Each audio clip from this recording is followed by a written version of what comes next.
UPSC लेकर आया है आईएएस और आईएफएस के लिए बम्पर वैकेंसी, जिसमें ऑनलाइन एप्लीकेशन शुरू हो गए हैं 22/1/2025 से और अंतिम तिथि की अगर बात करें तो 11/2/2025 तक आप इसका ऑनलाइन एप्लीकेशन जमा करा सकते हैं। आवेदन शुल्क यहाँ पर देख सकते हैं 11/2/2025 तक आपको जमा कराना है।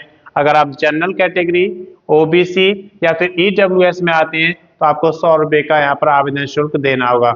अगर आप एससी, एसटी, पीएचएन की फिजिकल हैंडीकैप्स या फिर किसी भी कैटेगरी की महिला कैंडिडेट हैं तो आपको इसके लिए कोई आवेदन शुल्क नहीं देना है। इसका जो आवेदन शुल्क है आप वो डेबिट कार्ड के थ्रू, नेट बैंकिंग के थ्रू, क्रेडिट कार्ड से या फिर ई चालान बनवाकर जमा करा सकते हैं।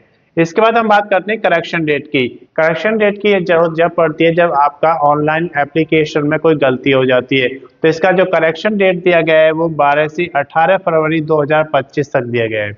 एग्जाम जो होगा इसका प्री एग्जाम की डेट यहाँ पर दे दी गई है, वो आपका 25/5/2025 में होगा, यानी कि 25 मई 2025 को आपका प्री एग्जाम कंडक्ट कराया जाएगा। आयु की बात करें तो 1/8/2025 यानी कि 1 अगस्त 2025 को कैलकुलेट की जाएगी। उस समय आपकी आयु 21 वर्ष से 32 वर्ष तक होनी चाहिए, यानी कि कम से कम 21 वर्ष और ज्यादा से ज्यादा 32 वर्ष होनी चाहिए। अगर आप किसी रिजर्व कैटेगरी में रहते हैं तो यूपीएससी, आईएएस, आईएफएस एग्जाम 2025 के अनुसार आपको आयु में छूट दी जाएगी। कुल पदों की अगर बात करें तो यहाँ पर कुल पदों की संख्या 1129 दी गई है, जिसमें से आईएएस के लिए 979 पद दिए गए हैं, जिसके लिए आपके पास किसी भी रिकॉग्नाइज्ड बोर्ड से स्नातक होना चाहिए, यानी कि अगर आपने किसी भी स्ट्रीम में बैचलर डिग्री किया है तो आप इसके लिए एलिजिबल हैं, आप इसका फॉर्म फिल कर सकते हैं। अगर आप आईएफएस की बात करते हैं तो 150 पद दिए गए हैं, जिसमें किसी भी रिकॉग्नाइज्ड बोर्ड से आपके पास बैचलर डिग्री होना चाहिए और इनमें से कोई भी एक सब्जेक्ट आपके पास होना चाहिए। Botany, zoology, animal husbandry, veterinary science, chemistry, geology, mathematics या फिर एग्रीकल्चर, इनमें से अगर कोई भी एक सब्जेक्ट आपका स्नातक में है तो आप इसके लिए एलिजिबल हैं, आप इसका फॉर्म फिल कर सकते हैं। इसके बाद हम बात करते हैं डॉक्यूमेंट्स की।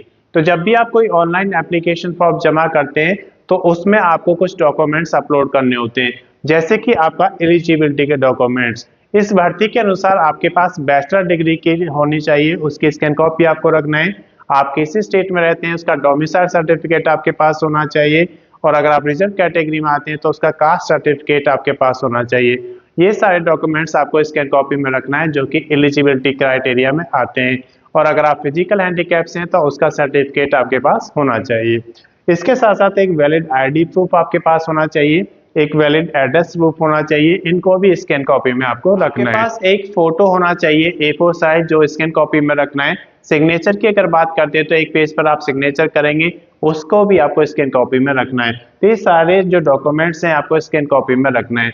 इसके बाद हम बात करते हैं बेसिक डिटेल्स की। तो जब आप ऑनलाइन एप्लीकेशन फॉर्म जमा करते हैं तो उस समय आपको कुछ बेसिक डिटेल्स देनी होती है, जैसे कि आपकी क्वालिफिकेशन, आपका name, father's name, date of birth, आपका परमानेंट एड्रेस और अगर मेलिंग एड्रेस अलग है तो वो भी आपको देना होता है। जब ये सारी डिटेल्स आप फिल कर देते हैं तो उसके बाद आप डॉक्यूमेंट्स अपलोड करते हैं और फिर उनके बाद फोटो और सिग्नेचर आपको अपलोड करने होते हैं।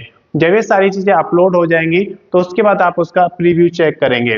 प्रीव्यू चेक करने से आपको एक बेनिफिट होता है कि अगर आपने कोई गलती की है फॉर्म को फिल करते समय तो आप उसे सुधार सकते हैं, और अगर आपको लगता है कि आपने कोई गलती नहीं की है, सब कुछ ठीक है, तो आप उसका फाइनल सबमिशन कर देंगे। जब फाइनल सबमिशन हो जाएगा तो आप उसका एक प्रिंट आउट लेंगे। प्रिंट आउट से आपके पास एक रिकॉर्ड रहता है, जैसे जैसे आप भर्ती में आगे बढ़ेंगे तो वो सारी डिटेल्स आपके पास रहती है। अगर आपको इसकी अधिक जानकारी चाहिए तो इसकी अधिक जानकारी के लिए आप यूपीएससी का ऑफिशियल नोटिफिकेशन पढ़ेंगे तो आपको सारी जानकारी मिल जाएगी। मैं समझता हूं कि ये जानकारी आपके लिए पर्याप्त है। अगर अभी तक आपने चैनल को सब्सक्राइब नहीं किया, सब्सक्राइब करें, वीडियो को लाइक करें और ज़्यादा से ज़्यादा शेयर करें ताकि ये वीडियो उन सभी दोस्तों के पास पहुंचे जो यूपीएससी का आईएएस या आईएफएस का एग्जाम 2025 देना चाहते हैं। धन्यवाद।